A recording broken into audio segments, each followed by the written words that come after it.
Heroin use was a problem back in the 60s and 70s, but then it faded when cocaine and then crack became the drugs of choice. Now the heroin trade is at an all-time high. Brad Johansson joins us now with a focus on the killer drug that has moved out of the city and into the suburbs. Brad. Yeah, supply and demand works in every marketplace, including drugs.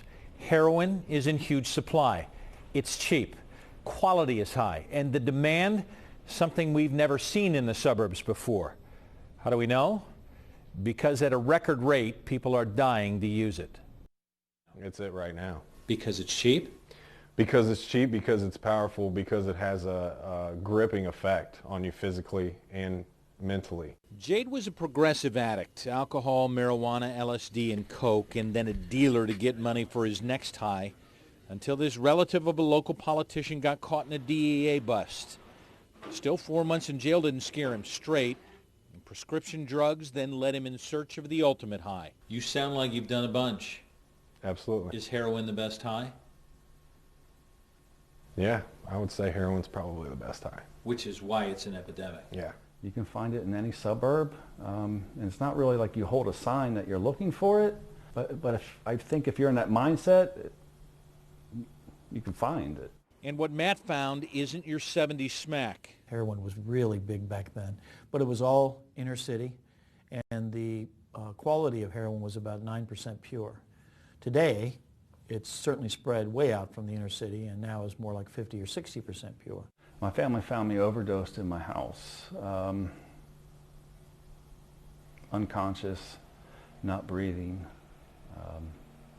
The paramedics had to revive me. Your family? Yeah, my 15-year-old daughter, my wife. Bad if you OD on heroin, worse if more opiates are mixed in. It's roulette. This is clandestine-made fentanyl in Mexico that is used to enhance the high of heroin.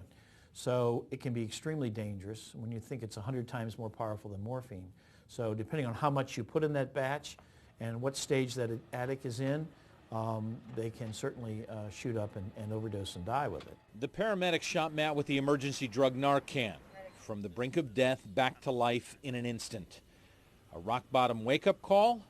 Well, rarely. The next day I got up knowing what that stuff was, and I used the rest of it. That's the insanity behind the disease of addiction. Matt was hooked on pills first, OxyContin from the doctors, but the FDA has cracked down on prescriptions. Legal drugs are a little harder to come by. Jackie found her heroin easy before she had her daughter taken away by child services and stood on a bridge ready to jump. I lost everything. I ended up homeless, living on the streets again, strung out on heroin.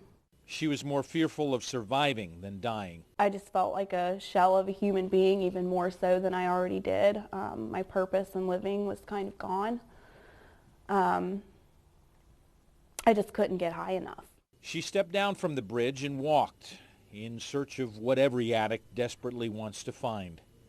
Hope. But I remember I did something different that day, and I went to a meeting, and I opened that up, and I shared that.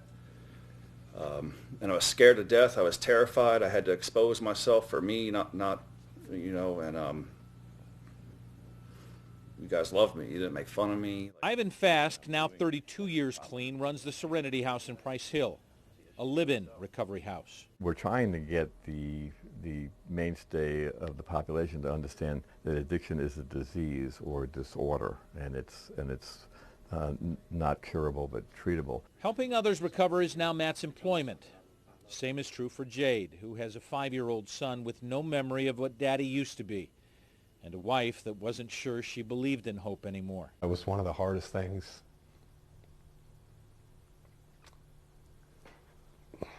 I haven't talked about this in a while.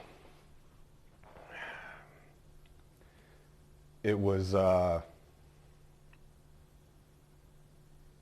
hard, and she wasn't happy.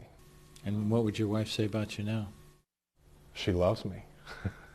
She loves who I am. She knows who I am today. And Jackie, with a daughter and a son now working in home health care, trying to answer the question, how do you get from heroin to hope?